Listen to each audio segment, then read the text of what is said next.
성전의 하루를 세상 천일보다 간절히 사모합니다. 내 생전 여호와 집에 거하며 주님만 찬양하리라.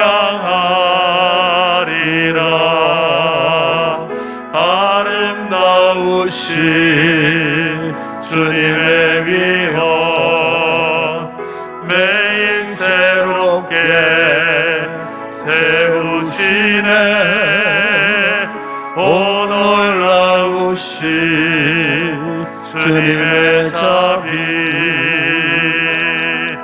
이전보다 더 사랑해.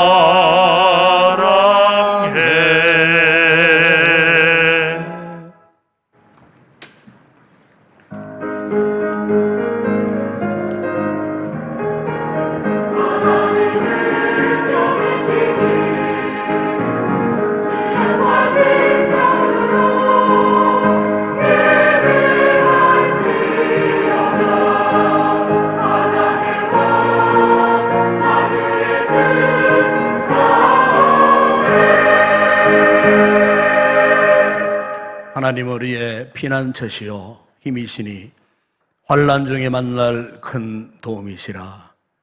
우리 아버지 하나님, 한 주간도 힘들고 어려운 세상 가운데 우리를 그냥 두지 아니하시고 주의 은혜의 손길로 우리를 보호하시고 지키셨다가 오늘 거룩한 날 주의 날 이곳에 올라와 예배자로 하나님 앞에 서게 하시니 감사를 드립니다. 모든 영광, 모든 은혜 다 주님의 것임을 믿습니다. 오늘 은혜를 사모하는 간절한 마음으로 예배드릴 때 우리에게 한량없는 큰 은혜로 역사하여 주시고 예배가 온전히 하나님 앞에 영광 되게 하여 주옵소서. 주 예수 그리스도 이름으로 기원드리옵나이다. 아멘.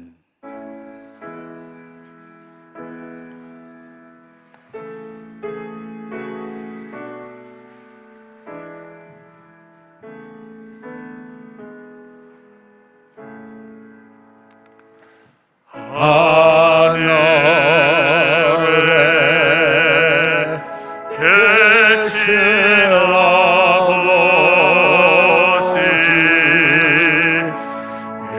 이름 거룩하사 주님 나라 임하시고 뜻이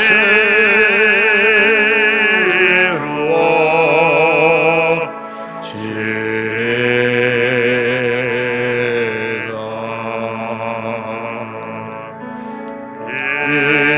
일용할 양식 주시고 우리들의 큰 죄 다 용서하옵시고 또 시험에 들게 마시고 악에서 구원하소서. 내게 주의 나라 주의 권세 주의 영원히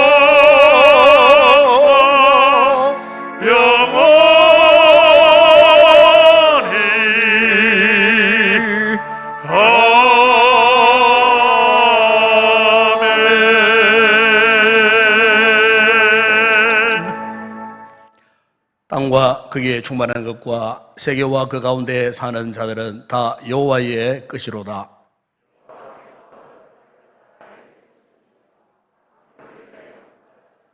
여호와의 산에 오를 자 누구며 그의 거룩한 곳에 설 자가 누구인가?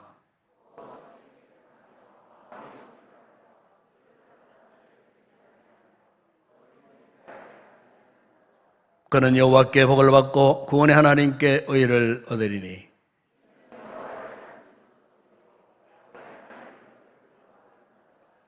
문들아 너희 머리를 들지어다. 영원한 문들아 들지어다. 영광의 왕이 들어가시리로다.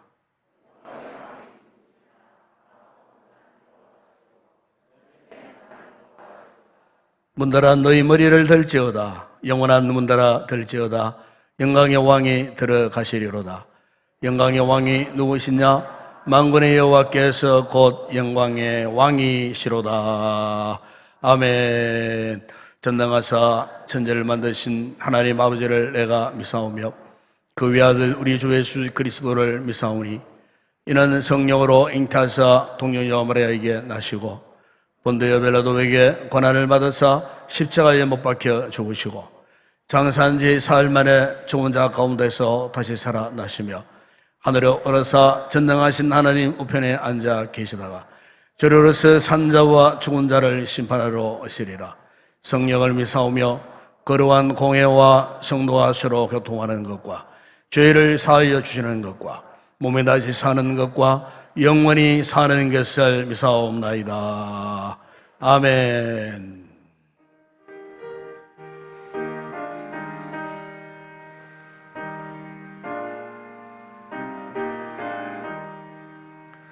내 주의 보혈을 정하고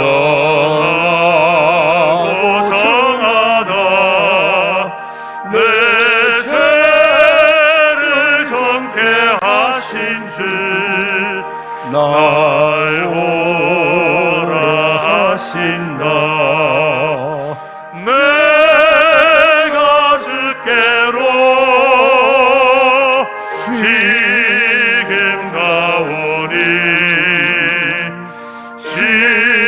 십자가의 보혈로 날 씻어주소서. 약하고 추해도 주께로 나가면 힘주시고 내 주함에 거시서주시네.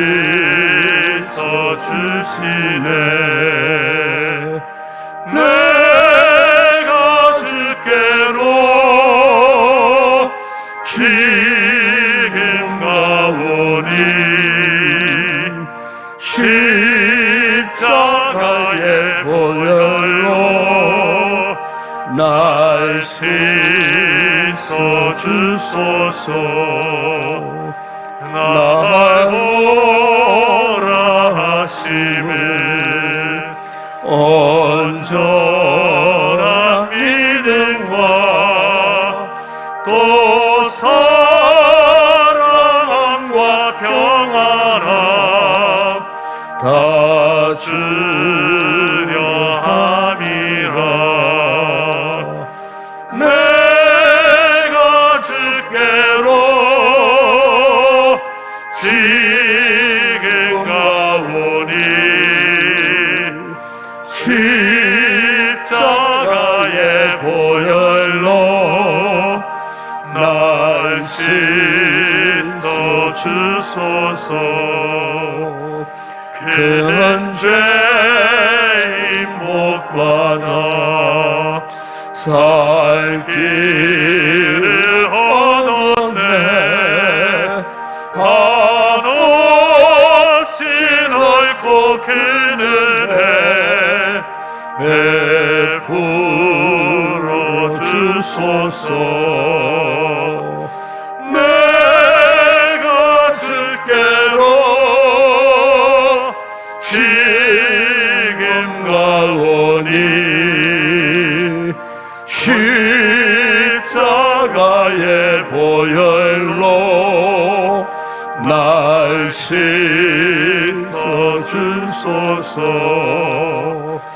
그 피가 마음속에 큰 증거 됩니다.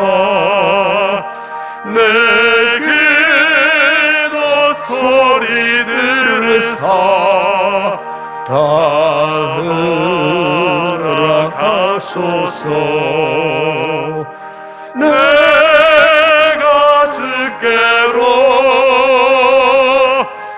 지금 가오니 십자가의 보혈로 날 씻어 주소서.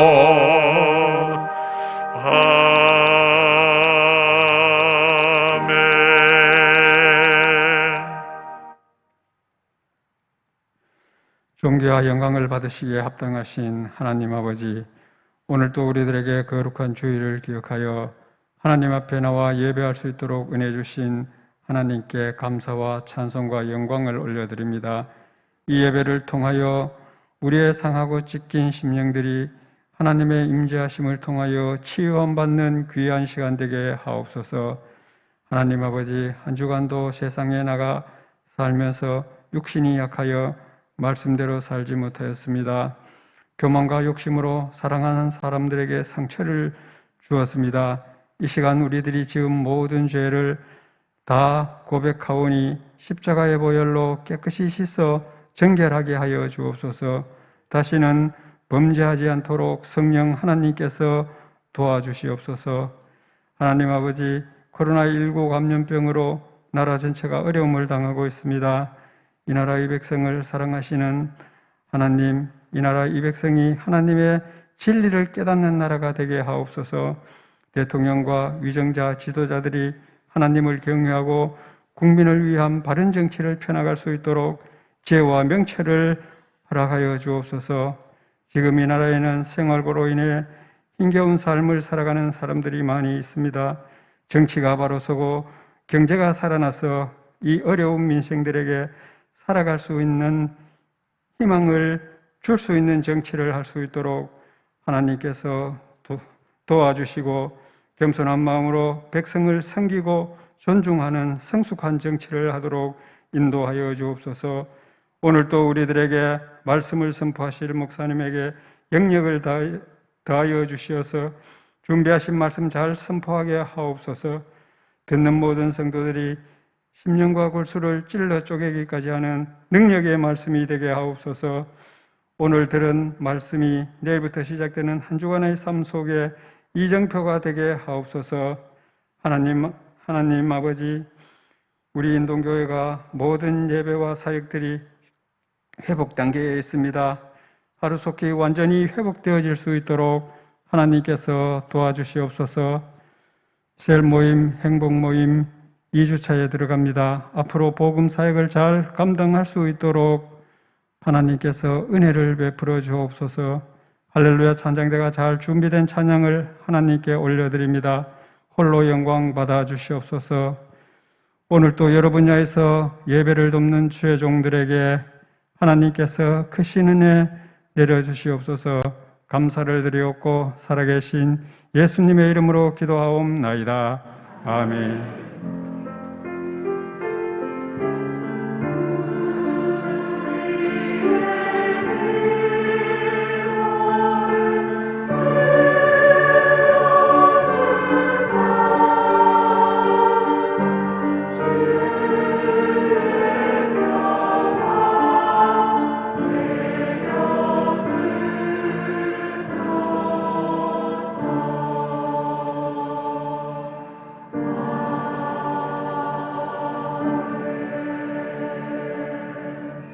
오늘 놀이교회 이부예배에 처음 등록해 주신 새가족 여러분들 진심으로 환영을 드립니다. 예배의 저를 만나주시고 또 축복기도 받고 교회에 이르 좋은 안내를 받고 돌아가 주시면 고맙겠습니다.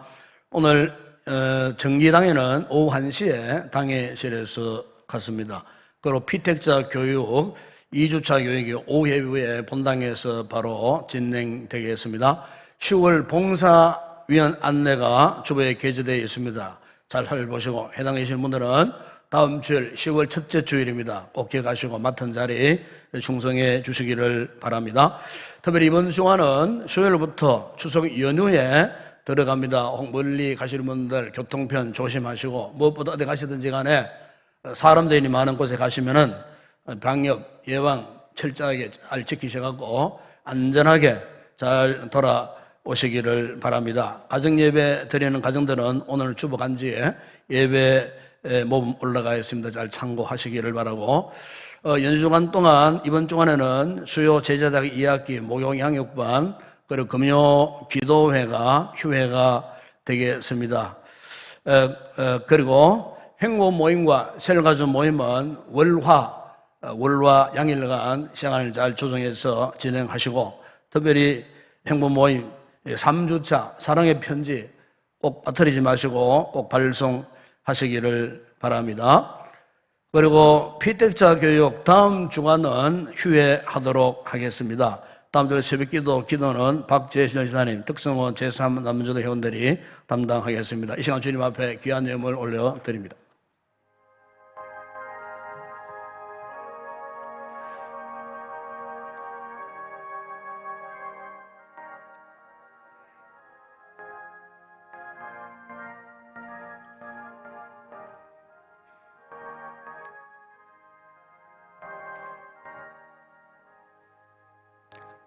아버지 하나님, 오늘도 귀한 성도들이 한 주와 한 달간 베푸신 소도의 아름다운 열매들을 정성껏 준비해서 11조임을 올려드리는 성도들, 각양 아름다운 예물들을 주님의 손에 봉헌에 올려드리는 우리 성도들의 그 모든 손길 가운데 하나님 축복하시고, 특별히 소도의 11조 믿음으로 드리는 우리 성도들의 개인, 가정, 그 기업 힘들고 어려운 시대에 부족함이 없는 넉넉한 것으로 공급하시고, 아름다운 감사의 문을 드리는 성도들 범사에 더 많은 아름다운 풍성한 감사 열매 맺게 하시고, 또한 세계 선교 국내전도 교회 건축과 주일 예물 올려드리는 성도들의 그 모든 삶을 축복하시고, 특별히 이 예물이 서는 곳마다 복음이 힘있게 전파되게 하시고, 생업 가운데 부족함이 없는 넉넉하고 좋은 것으로 날마다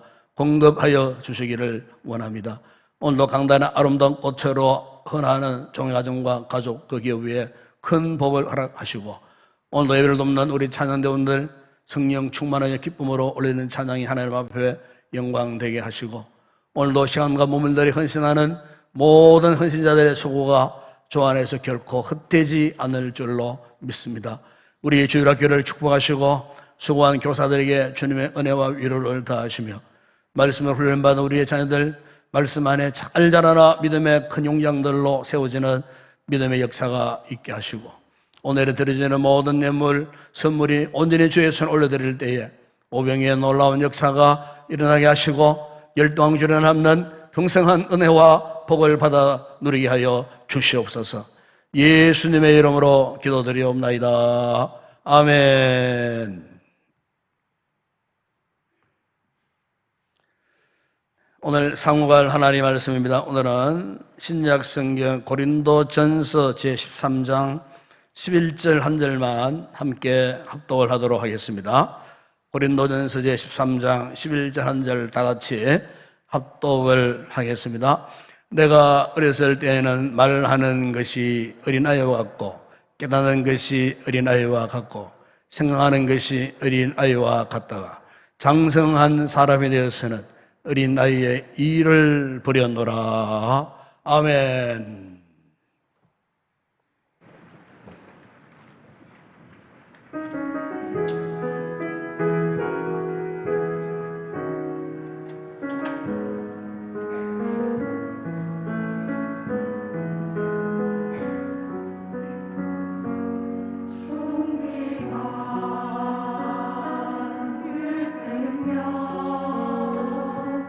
날 위해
할렐루야.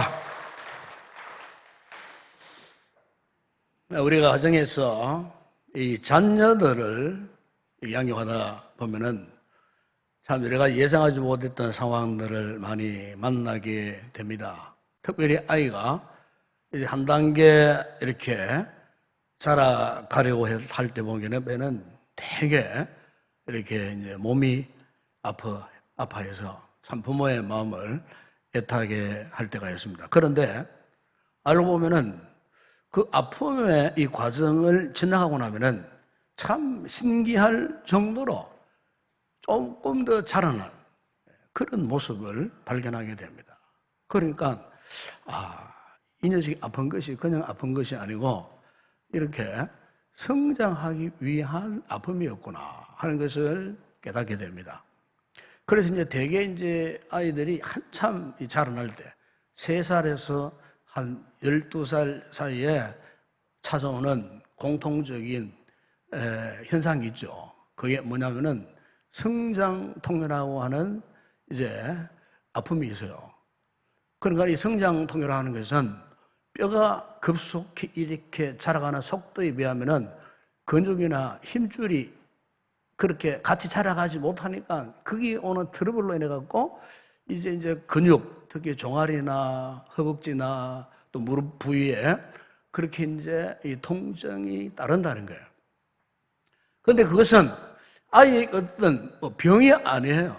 그것은 그 같은 현상은 그 아이가 정상적으로 건강하게 잘 자라고 있다는 긍정적인 생체 현상이에요. 그런 통증이 있어야 그 아이가 잘 자라나서 성인이, 어른이 될 수가 있다는 겁니다. 여러분, 오늘 우리의 믿음 생활에서도 그런 것 같아요. 올바른 신앙이나 또 건강한 신앙이 되기 위해서는 반드시 아픔이 있어요. 고통의 순간이 있어요. 마치 어린 아이가 그 같은 성장통을 겪으면서 건강한 어른이 되듯이 오늘 우리의 이 신앙도 이 같은 인생의 각양 고통의 순간들, 아픔의 순간들을 통해서 우리도 모르는 사이에 오늘 우리의 이 신앙 믿음이 점점 이렇게 성숙한 단계로 이렇게 성장해 간다는 겁니다. 오늘 우리가 이 고린도전서를 기록하고 있는 이 사도 바울이 지금 그가 어떤 심정으로 이 고린도 교회에 대하여 지금 편지를 쓰고 있느냐 하면은 이 고린도 교회가 신앙적으로 더 이상 성숙하지 못한 참 너무나 애처로운 안타까운 그런 상황 속에 놓여져 있었어요. 그래서 사도 바울이 고린도 전서를 쓰고 고린도 후서를 쓰게 되었다는 겁니다.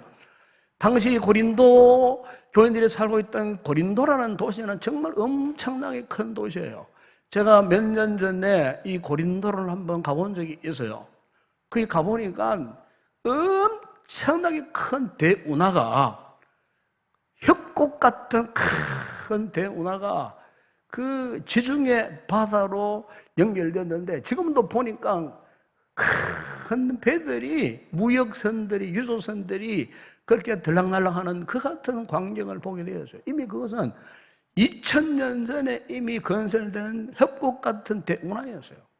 그러니까 그것을만 보더라도 이 고린도라고 하는 이 도시는 로마의 이런 많은 큰 대도시 가운데서도 아주 이 무역이 성행하는 교역들이 활발하게 이루어지는, 그러니까 수많은 물질이나 온갖 필요한 생필품 이런 온갖 것들이 이렇게 참 공급되어지는 그야말로 로마의 여러 도시들 가운데서도 굉장히 큰 도시로서 물질 문명 문화가 굉장히 발달한 그런 도시였어요. 왜냐하면은 세계 각지의 사람들이 무역품을 싣고 그 항구를 왔다 갔다 하다 보면은 참 경제적인 그런 어떤 여건도 마련되겠지만은 특별히 그 세계의 각 민족들이 섬기는 우상들을 가지고 와가지고 그들이 머무는 동안에 각종 우상 숭배를 했기 때문에 이 고린도 지역은 특별히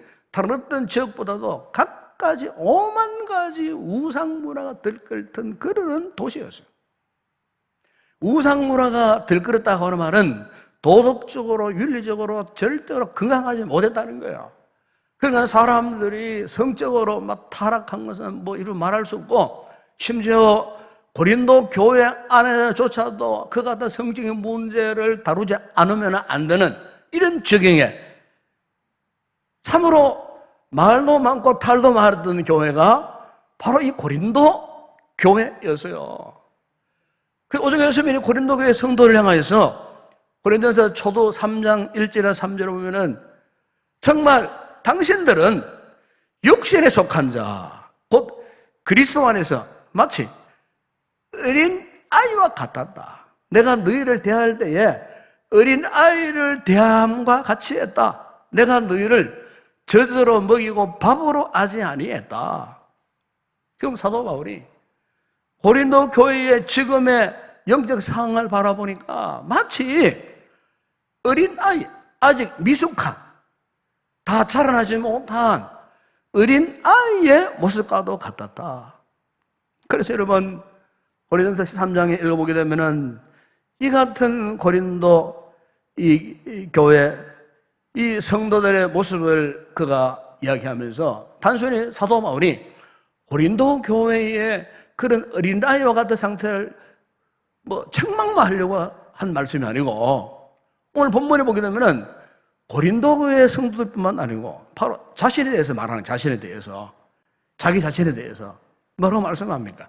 내가 어렸을 때는 말하는 것이 어린아이와 같고 깨닫는 것이 어린아이와 같고, 나도 옛날에 내가 생각하는 것이 마치 어린아이와 같았다.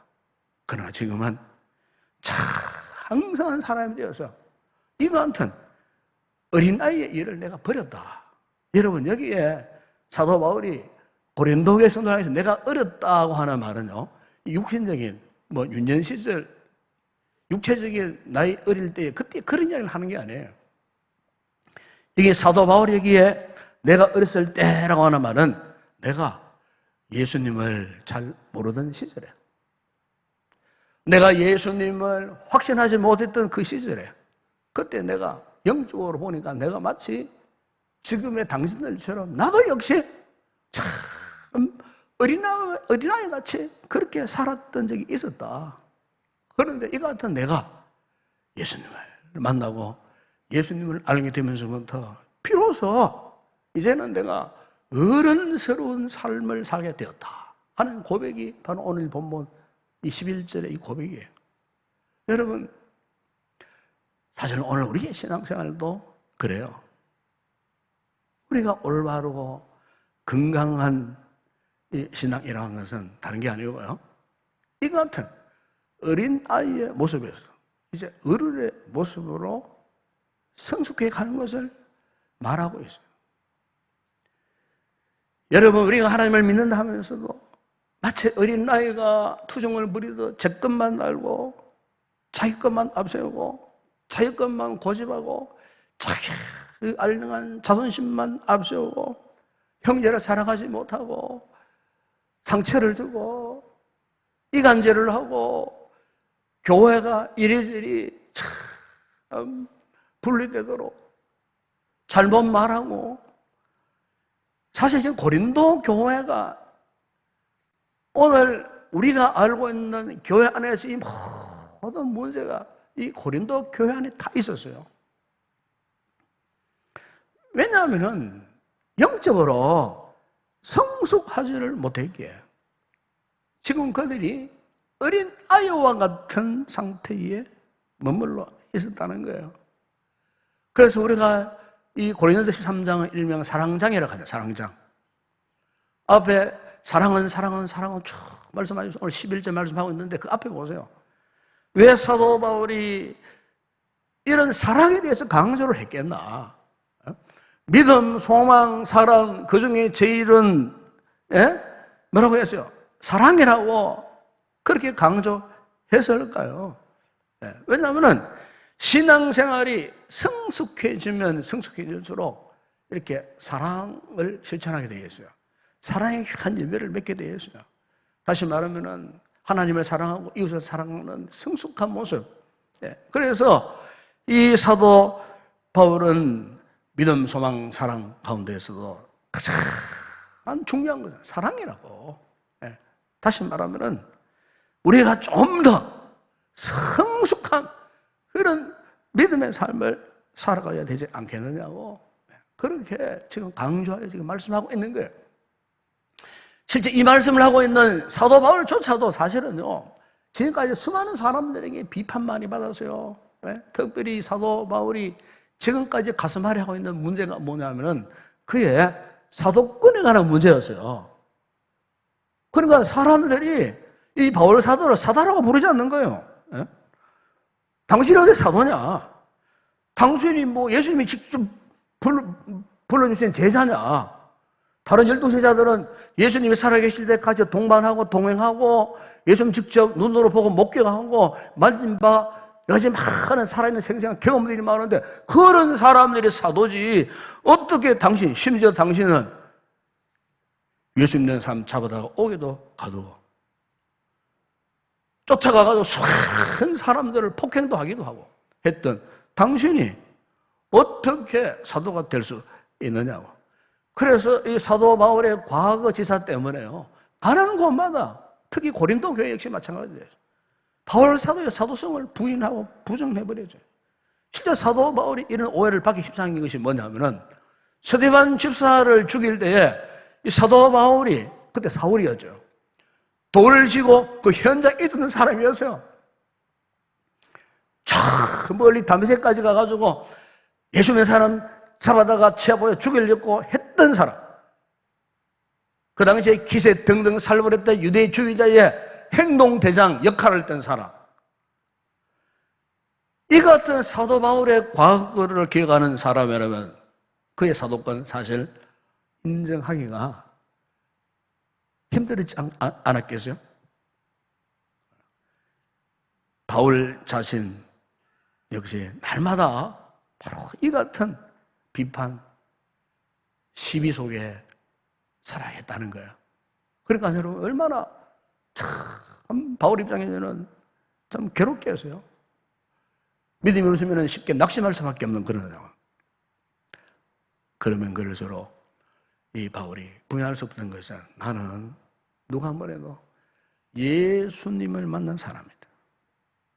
그 예수님이 나의 이름을 친히 부르시면서 말씀하시기를 내가 너를 이방인을 위한 택한 나의 그릇이라고 분명히 그분께서 말씀하시지 않았는가에 대한 이 분명한 이 소명에 대한 확신.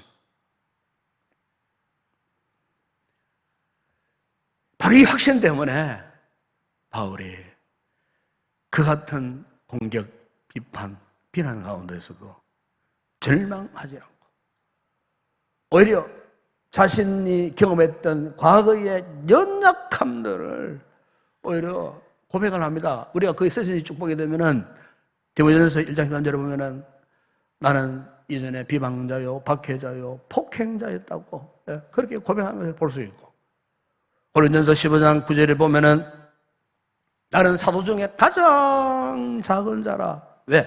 나는 하나님의 교회를 박해하였으므로. 그래서 디모데전서 1장 15절에 보시면은 자신을 그래서 나는 죄인 중에 괴수와 같은 죄인이라고 또 그렇게 고백을 했어요.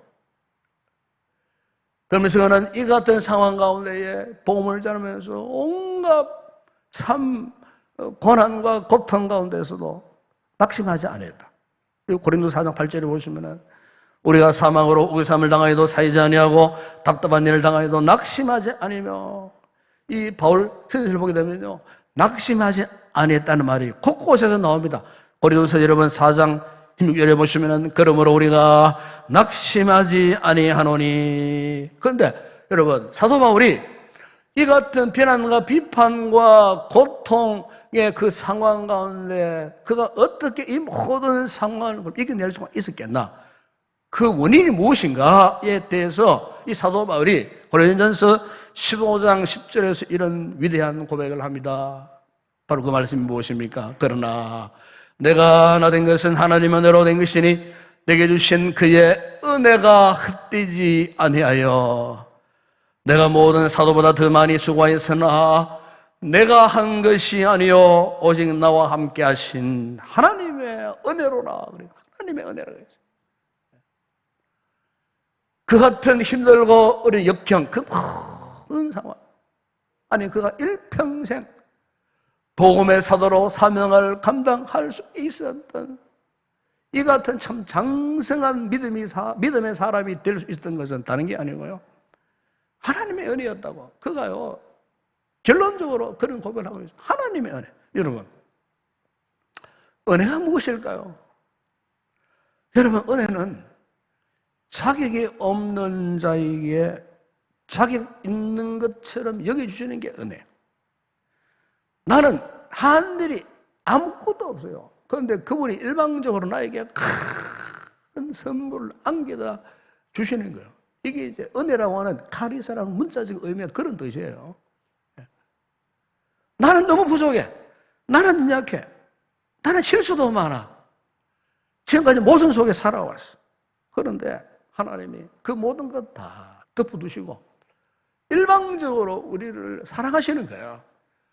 일방적으로 그분이 우리를 찾아와 주신 거예요. 이게 은혜예요, 은혜. 그럼 오늘 우리가 돌아보면요, 과연 우리가 이 하나님의 이 놀라운 은혜를 지금 내가 실감하고 있는가? 이 문제로 들어가면은 사실 우리가 하나님 앞에 참 너무나 부끄러운 모습들이 많아요. 하나님 우리에게 이 같은 뜨거운 놀라운 크신 은혜를 베풀어 주셨는데 우리는 그냥 그 은혜를 그냥 습관적으로 상식적으로 그냥 하나님의 종교적 통용으로만 알고 그 은혜라는 말을 쉽게 하지만은 정작 그 은혜는 깊이 이해하지도 못하고 은혜에 대한 감동도 전혀 없고 그러면서 은혜라는 말을 쉽게 내뱉는, 그러다 보면 은혜와는 상관없는 그런 모습으로 우리가 살아갈 때가 얼마나 많이 있는지 몰라요. 그러나 바울은 달랐어요. 바울은 하나님의 은혜가 무엇인지를 분명히 알았다는 사람이에요. 자신이 받았던 그 하나님의 은혜의 높이와 넓이와 깊이를 그는 분명히 확신했어요. 그래서 그는 은혜에 완전히 붙잡힌 삶을 살았어요. 은혜에 포로된 그 같은 삶을 살았어요. 그러기에 세상의 그 모진 시비, 비난, 모욕, 중상, 그 하나님의 은혜가 다 덮어버리실 정도로 그 은혜가 넘치고 은혜가 충만한 그런 삶을 살았어요. 고린도서 11장 그 2, 3절 이하에 보게 되면은 그가 때로는 두들겨 맞기도 하고 가두면 옥에 갇히기도 하고 바울을 넘어뜨리려고 온갖 관계를 일삼고 그런 일들이 한두 번이 아니었어요. 이런 바울을 쫓아와서 괴롭히고 고통을 주는 여러 가지 힘들고 어려운 역경들이 꼬리에 꼬리를 물고 일어났어요. 그가 그 같은 고난과 환난과 핍박을 어떻게 견뎌낼 수 있었을까? 웬만한 사람 같으면 쉽게 낙심하고 포기할 수밖에 없는 그런 포악스러운 상황 가운데 그거 어떻게 이겨낼 수 있었을까? 바로 그게요. 내가 나 된 것은 하나님의 은혜로 된 것이니 오직 나와 함께 하신 하나님의 은혜, 하나님의 은혜. 그래서 오늘 이 본문에 보시면은 바울이 바로 이 하나님 은혜에 포로되어 살던 그의 삶을 아주 단박하게 고백하는 게 오늘 본문의 11절 내용이에요. 내가 어렸을 때는, 다시 말하면 내가 예수님을 몰랐을 때, 내 은혜를 전혀 몰랐을 때는 말하는 것도 어린아이였고 깨닫는 것도 어린아이였고 생각하는 것도 어린아이야.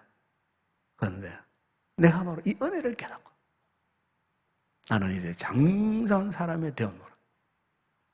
어린 아이를 내가 완전히 버렸노라. 지금은 그렇게 고린도 교회 성도들에게 이 같은 자신의 신앙을 지금 고백하고 있는 것입니다. 사랑 여러분, 오늘 우리의 신앙생활 역시 온갖 장애물들이 많아요.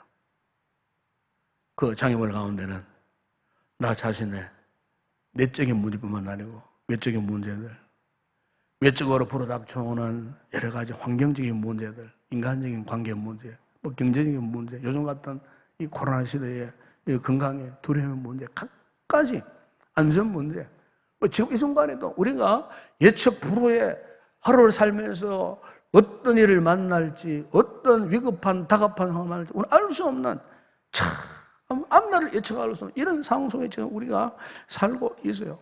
네.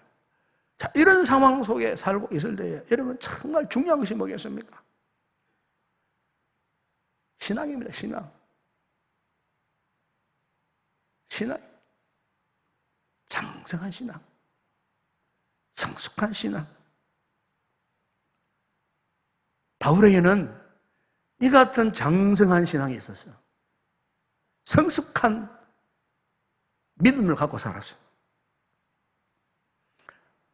성숙한 믿음, 장성한 신앙을 갖기 위해서는 자기 인식, 자기 고백이 분명해야 됩니다. 그 분명한 자기 정체성이 있어야 돼요. 바울을 보십시오. 그가 그 같은 위대한 일들을 많이 했지만은 결코 그것은 자기의 힘으로 했다고 말하지 않습니다. 자기의 능력으로 뭘 했다고 말하지 않습니다. 자기 힘으로 무엇을 섬기려고 믿으려고도 하지 않았다고 했습니다. 오직 무엇으로? 주님이 주시는 은혜로만 했다는 겁니다. 여러분, 우리가 장성한 그 믿음의 수준에 올라가면은 정말 아주 드라마틱하게 깨닫는 게 뭐냐면은 하나님의 은혜, 한순간. 여러분, 하나님의 은혜는 한순간에 깨달아져요. 그 하나님의 은혜를 깨달아 보세요. 그 하나님의 은혜가 한순간에 파도가 치듯 바닷물이 밀려오듯 내 심령에서 그 은혜가 폭발적으로 일어나요. 한순간에. 여러분, 이게 은혜의 처음이에요.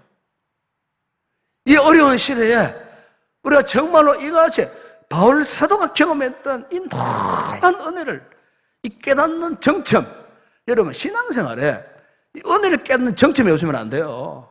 예? 우리가 예수를 10년 믿고 20년 믿고 수십 믿는 분들 어떤 분 보면 그 은혜를 모르는 분들이 있어요. 은혜의 역사를 경험해 보지 못한 분들이 있어요. 은혜의 정점에 올라간 분들이 없어요. 보면은 중요한 것은 우리가 은혜의 정점, 정말 그곳에서 과연 하나님의 살아계심, 주님의 살아계심, 주님의 역사하심, 이것을 우리가 맛보고 알아야 되는데 은혜의 정점에 올라가지 못하니까 항상 우리 믿음의 수준이 항상 다람쥐 쳇바퀴 돌듯이 그 어린아이가 자라나지 못하고 맨날 그 어린아이 수준에 엉금엉금 기어다니는 그런 수준에서 머물러 볼 수밖에 없다는 거예요. 여러분, 우리가 하루 일과를 하고 참 피곤하면요, 어떤 분들은 이제 따뜻한 커피가 당깁니다. 커피가 당기면은 이제 커피 포트에다가 이제 물을 다 담고 전기 수저를 딱 넣잖아요. 몇 초 안 가면은 소리가 나면서 갑자기 이렇게 물이 막 이렇게 끓어오는 소리가 나면서 막 나중에는 이 수전기가 아주 아름답게 피어오릅니다. 이렇게. 그런 거 따뜻한 물에 이제 커피를 이제 이렇게 하나씩 마시죠. 그런데 그 물이 끓어오를 때의 그 과정을 보게 되면은 물을 부었을 때에 이렇게 처음에는 소리가 나요. 그러다가 이제 수증기가 이렇게 피어오르다가 마지막 순간에 어느 한 정점에서 물이 이렇게 팍 끓어오릅니다. 그때가 습시 100도. 물은요, 99도에서도 물 절대로 안 끓습니다. 100도가 딱 될 때 물이 끓어오릅니다. 커피 물을 끓이는데 이렇게 1분이 끓인다고 했을 때에 59초까지는 물이 절대로 안 끓어올라요. 그런데 60초가 딱 되면은 물이 파르르 끓어오릅니다. 이걸도 화학적으로 임계점이에요. 임계점. 임계점에 오르지 않으면 물이 절대로 끓어오를 수가 없어요. 요즘 이제 이 다이어트를 하는 분들이 많죠. 그래서 음식도 줄이고 고기도 안 먹고 야채만 먹고 뭐 이러면서 이렇게 나름대로 살을 빼려고 체중을 줄이려고 무던히 노력하는 이런 분들이 사실 많이 있어요. 건강을 위해서 그렇게 하는 거예요. 건강을 위해서. 그런데 다이어트 할 때에 식이요법만 한다고 절대 살이 안 빠져요. 반드시 운동을 병행을 해야 돼요. 이 운동도 그냥 막 운동해서는 절대로 살이 안 빠져요. 언제 운동해야 되느냐? 아침 공복 때 운동을 해야 돼요. 공복 때. 쭉 먹고 배부르 나오면 그냥 소화만 되지 절대로 살이 안 빠져요. 공복 때 그것도 얼마 동안? 최소 30분이 지나야 돼요. 우리 인체 메커니즘이 그렇다는 거예요. 30분 운동하게 되면 30분부터 우리 인체의 피부에 땀이 생기면서 열이 오르면서 그렇게 된다는 거예요. 그때에 이 체지방이 타기 시작한다는 거예요. 한 20분 운동하면 안 된다는 거예요.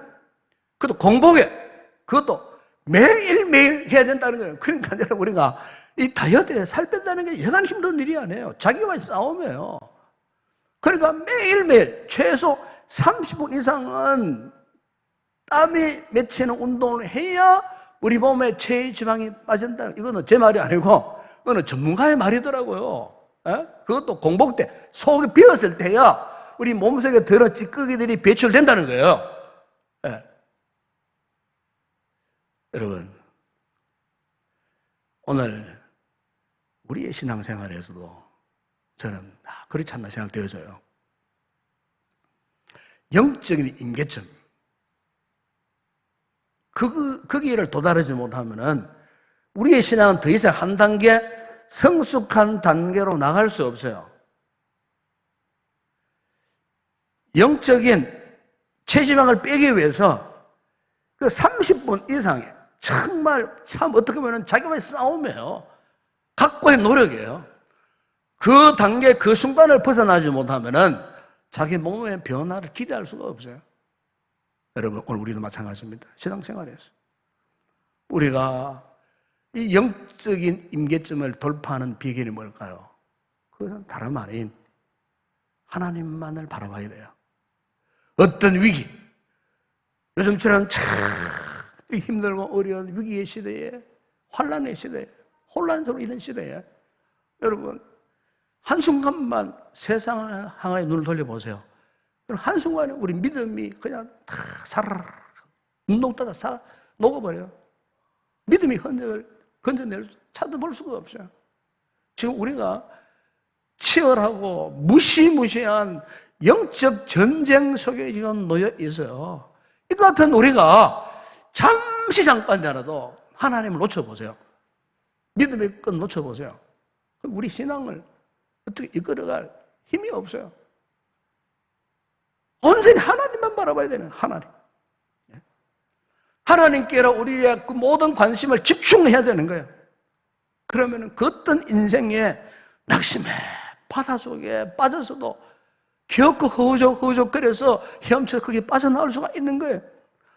마치 질백 같은 그런 곳을 통과할지라도 어떤 장애물이 우리 앞을 가로막아도 하나님만을 바라보면은 주님을 바라보면은 주님께서 그 모든 장애물에서 우리에게 피할 길을 주시고 환난을 피할 수 있도록 위기를 피할 수 있도록 우리 하나님께서 선한 길로 인도해 주신다는 겁니다. 여러분 고린도전서 10장 3절에 보시면은 사람이 감당할 시험받기는 너희가 당한 것이 없나니 오직 하나님이 벗어 너희가 감당하지 못할 시험당함을 허락하지 아니하시고 시험당할 점에 또한 피할 길을 내서 너희로 능히 감당하게 하시느니라.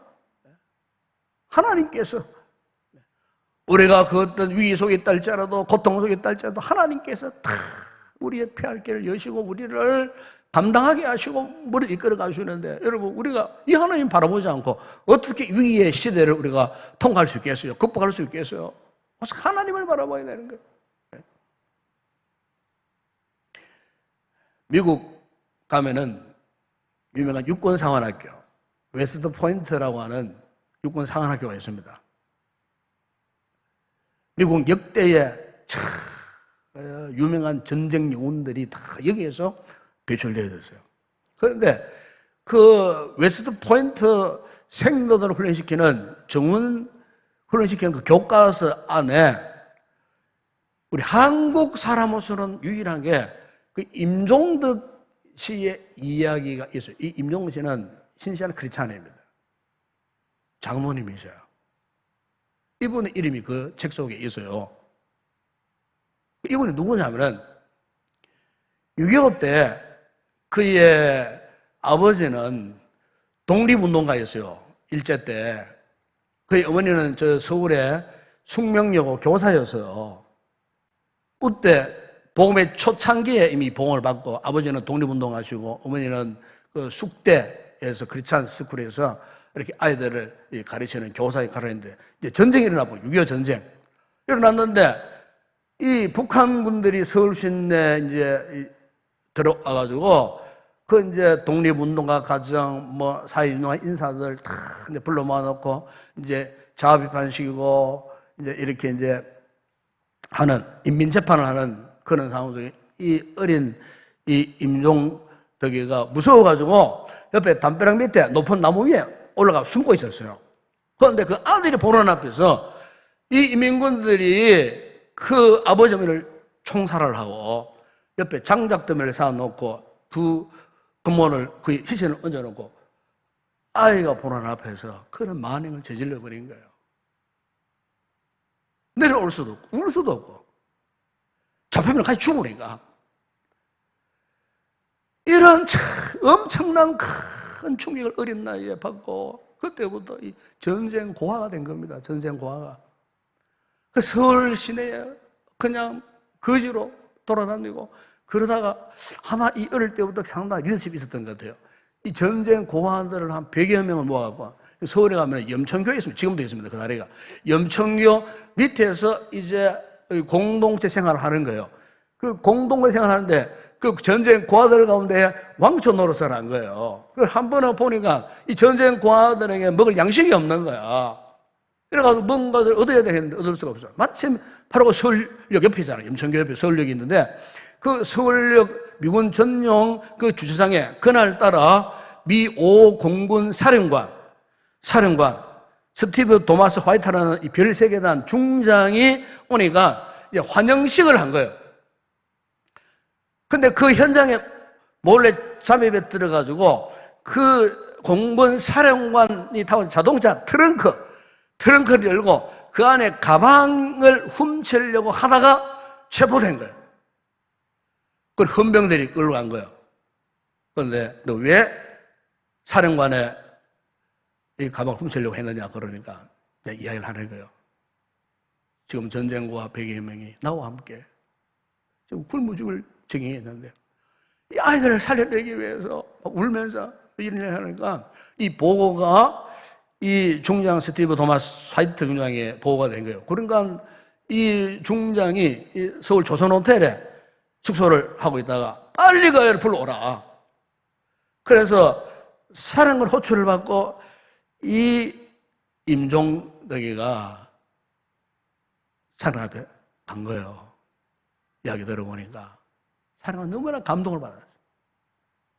전쟁통 이 어린 것이 자기와 같은 이 고아들을 먹여 살리려고 그래 내가 마음을 훔치려고 했구나.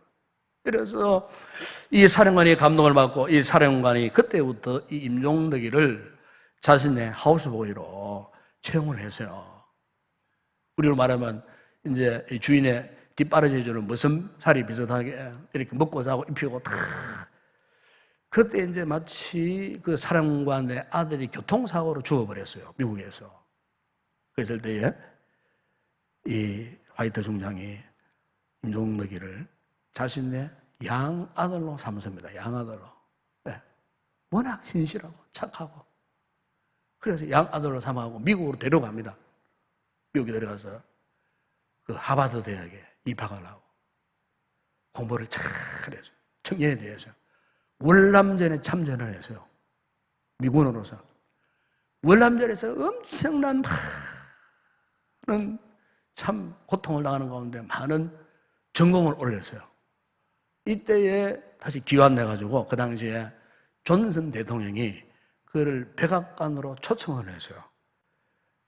은성 무궁 훈장을 수여하기 위해서. 그래서 대위에서 소령으로 특진이 되어버렸어요. 바로 그 자리에서 이 존슨 대통령이 어떻게 그 같은 절체절명의 고난 가운데서 낙심하지 않고 어떻게 그 위기를 이겨낼 수 있었느냐, 그 힘이 무엇이냐고 그래 물었을 때에 이 임종근 씨가 이런 고백을 했답니다. 저는 한 번도 하나님을 잊어본 적이 없습니다. 그 하나님은 언제나 나와 함께 주셨습니다. 사방팔방에 그 월명 군들밖에 없는 그 적진 한가운데서도 나는 하나님이 나와 함께 있는 믿음을 가지고 버티어 이겨낼 수가 있었습니다. 포로 생활에 그 모진 고통, 고난, 고문을 당하면서도 하나님이 그 순간에도 나와 함께 한다는 사실을 나는 확신했습니다. 존슨 대통령이 큰 감동을 받았어요. 그 이후에 닉슨 대통령, 포도 대통령, 카터 대통령 이르도록 이분이 보좌관 역할을 하면서 미국 정치계에 큰 인물로 그렇게 쓰임받게 되었다는 겁니다. 오직 하나님만 바라본 그 결과. 여러분, 오늘 우리가 비록 힘들고 고통스러운 순간을 지난다고 할지라도 우리의 신앙이 정말 하나님 중심, 철저하게 그분 중심, 그분께 집중, 그분을 향한 기대와 소망을 품은 신앙, 바로 이 신앙이 과연 여러분 장성한 신앙이 아니겠습니까? 성숙한 신앙이 아니겠습니까? 오늘 현장 예배드리는 성도들뿐만 아니고 참 이 시간 가정에서 예배드리는 성도들 역시 마찬가지입니다. 하나님은 지금도 우리와 함께 하십니다. 우리의 미래를 책임지실 분은 하나님이십니다. 하나님 우리의 인생을 책임져 주시는 분이십니다. 예레미야 29장 11절에 여호와의 말씀이니라 너희를 향한 나의 생각을 내가 안 하니 평안이요 재앙이 아니니라. 너희에게 미래와 희망을 주는 것이니라. 그렇습니다. 우리가 이 하나님을 향한 장성한 신앙으로 무슨 일을 만나도 결코 여러분 절망하지 마세요. 두려워하지도 마세요. 오직 은혜와 믿음으로 승리하는 그런 복된 믿음의 성도 되시기를 주의 이름으로 축원합니다. 기도하겠습니다. 아버지 하나님, 이 어려운 시기에 아버지, 우리가 무엇으로 이 위기를 돌파할 수 있겠습니까? 장성한 믿음입니다. 하나님만을 바라보는, 하나님께만 집중하는, 하나님을 의지하는, 하나님의 은혜만을 사모하는 그 은혜의 힘에 의지하여 살려고 하는 이 믿음의 분명한 확신, 아버지 우리 성도들에게 이 같은 장성한 믿음을, 신앙을 허락하시고 이 신앙으로 이 위기의 시대를 잘 돌파하고 이겨내고 승리하는 우리 모든 성도들 다 되게 하여 주시옵소서. 예수님의 이름으로 기도드리옵나이다. 아멘.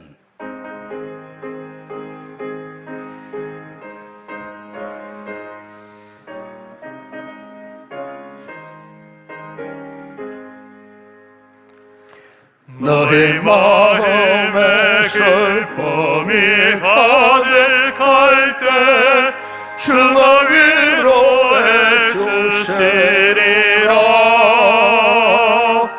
아침 해가 십인 나는 마음으로 너 십자가 지고 가라. 참 기쁜 마음으로 십자가 지고 가라. 내가 기쁘게 십자가 지고 가며 슬픈 마음이 위로받네. 배를 따라서 주시는 은혜로서 가난 심령의 힘을 얻고 주가 언약한 말씀을 기억하고 너 십자가 지고 가라. 참 기쁜 마음으로 십자가 지고 가라. 내가 기쁘게 십자가 지고 가면 슬픈 마음이 위로받네. 내가 맡은 일 성실히 행할 때에 주님 앞에서 상 받으리. 주가 베푸신 은혜를 감사하며 너 십자가 지고 가라. 참 기쁜 마음으로 십자가 지고 가라. 내가 기쁘게 십자가 지고 가며 슬픈 마음이 위로받네. 할렐루야. 인사합시다. 반갑습니다. 사랑합니다. 축복합니다. 여러분, 믿음 생활이 참 중요한 것은요, 이 집중력이에요. 집중력. 우리 성도들은 이 참 힘들고 얼마나 어렵습니까? 한 주간을 얼마나 어렵게 살아오셨습니까? 그런데 이럴 때 우리가 은혜에 집중력을 하죠. 은혜에. 눈 똑바로 뜨시고 정신 차리시고 깨끗한 정신, 맑은 마음, 깨끗한 마음 품고 어제 은혜에 집중하면요, 우리 앞에 당면한 이런 우겨sam을 당하는 이 모든 문제가 안 됩니다. 예, 이 한 주간도 믿음으로 은혜로 승리하는 귀한 성을 되시길 바랍니다. 우리 마지막 찬양 주께 올려드립니다.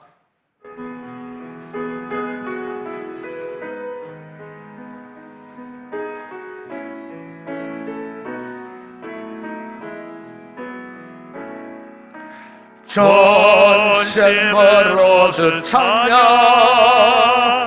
주의 이름 높이 올려드리세. 위대하신 하나님 온 땅 위에 높이 올려드리세. 주의 영광은 하늘 위에 높고 주의 찬송은 세계 끝까지. 주의 영광은 모든 나라 위에 주의 찬송은 세계 끝까지. 지금은 우리 주 예수 그리스도의 은혜와 하나님 우리 아버지의 무한하신 사랑하심과 성령의 위로와 교통과 충만하신 은혜가 이 환난의 시대에 오직 하나님의 은혜와 믿음으로 장성한 신앙으로 날마다의 삶에서 승리하며 살기로 결단하고 다짐하는 우리 모든 성도들 가운데 저들의 가족과 가정과 범사 위에 우리 교회 위에 이 나라와 이 민족과 우리의 선교지 사역하는 주의 종들 가운데 이제와 영원토록 함께 있을지어다. 아멘.